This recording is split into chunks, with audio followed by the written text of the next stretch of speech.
Hey everyone, it's Richard Metal Fan here, bringing you guys an old school album review. And today we're going to be looking into this album's 15th anniversary, and this is one of those bands that for me are like nostalgic to me, and one of those first bands that really got me into like metal heavily. And as you can see below the title, today we're going to be looking into Volume 3, The Subliminal Verses by Slipknot. This is the band's third album released on May 25th, 2004 through Roadrunner Records. And as you can see, I might just talk about the special edition, which I have right here. Here it's a slipcase, and here's the actual album artwork. And as you can see, it is actually signed by Corey Taylor himself when I met him last year.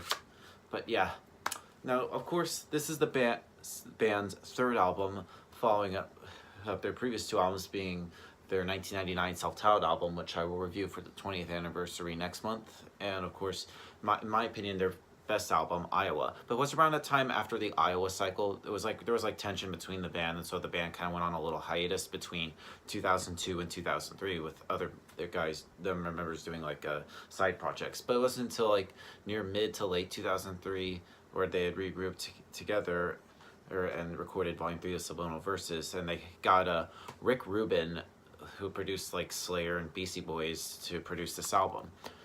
Now comparing Volume 3 to like Self-Titled and Iowa, I feel like this is like a next evolution for Slipknot, especially with like adding like different elements that are like not heard from the previous two, like adding like some more like softer songs, especially a lot more melody to it, and actually including like guitar solos, which is pretty interesting. Vocally, Corey Taylor's voice kind of sounds different. It just has more that guttural feel to it. But on this album, and even like Come Whatever Made by Stone Sour, his voice has changed a lot. It's more of a higher kind of feel. Guitar-wise, Jim Root and Mick Thompson's guitar playing is great. The bass playing from the late great Paul Gray is pretty audible. You could definitely hear it well in the mix. And Joey Jordison's drums are great. Along with the percussion of former percussionist Chris Finn and Clown, which is great. The sampling, Craig has pretty much the easy job, and Sid Wilson's like DJing on rocking the turntables is pretty good on some of the songs. It's not like not as prominent as like on the first two albums, but yeah, it's pretty good.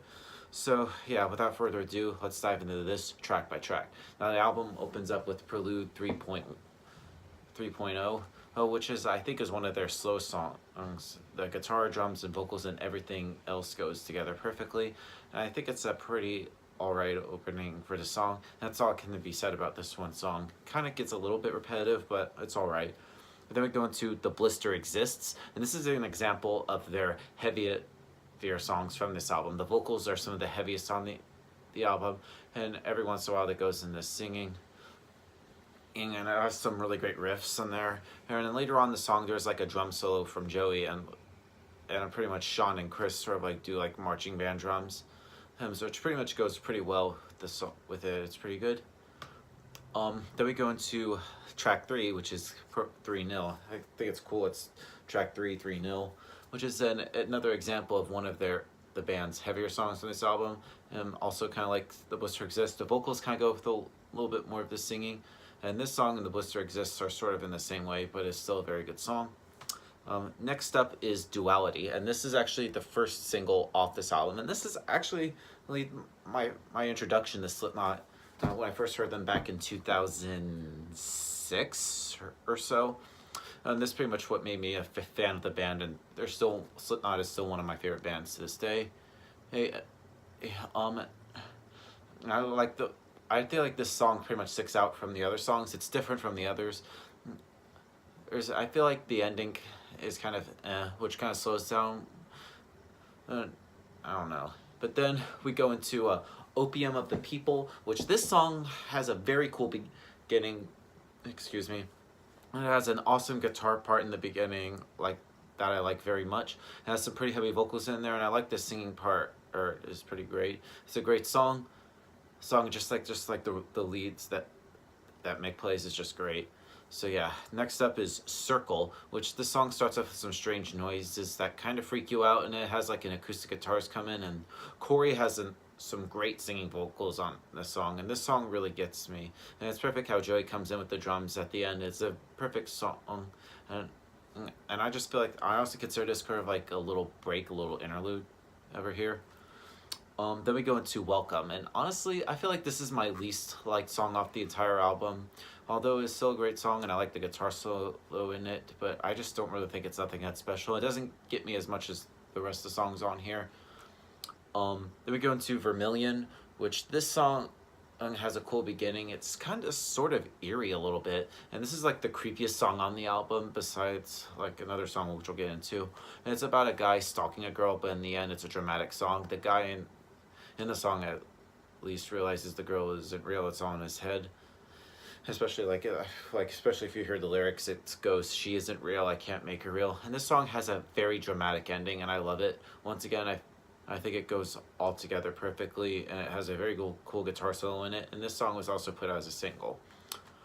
Pulse of the Maggots, which I honestly feel like this could be Slipknot's new anthem for their fans. And the title is referring to the fans because Slipknot says when they're up on the stage, all their fans look like a bunch of maggots. And this song also has some really great cool guitar solo, and it's overall a really great song. Before I Forget, this is another single that was off this album, and this also pretty much won a Grammy for this, which is pretty great. It has some pretty cool jamming verses, a cool pre-chorus, and an awesome chorus, and an awesome, very melodic bridge to it. An awesome song overall. Kind of gets a little bit repetitive, but it's alright. Then we go into Vermillion Part 2, and this is another one of Slipknot's slow acoustic songs. The singing is also on this song as well, although it's not really like a second part to Vermillion, it's just an acoustic version. It's another one of Slipknot singles from this album, which is interesting. Then we go into the Nameless. Now this is a live version that was released from their live album 9.0 live as a single. The verses are very cool, and the chorus is just amazing. And the first two choruses are done acoustically with amazing and melodic background vocals, while the last chorus is done with the same singing lead and background vocals with additional screaming in the background with distorted guitars. And I love this song. Then we go into The Virus of Life. Though I like this song, it's pretty much my least liked song off the album.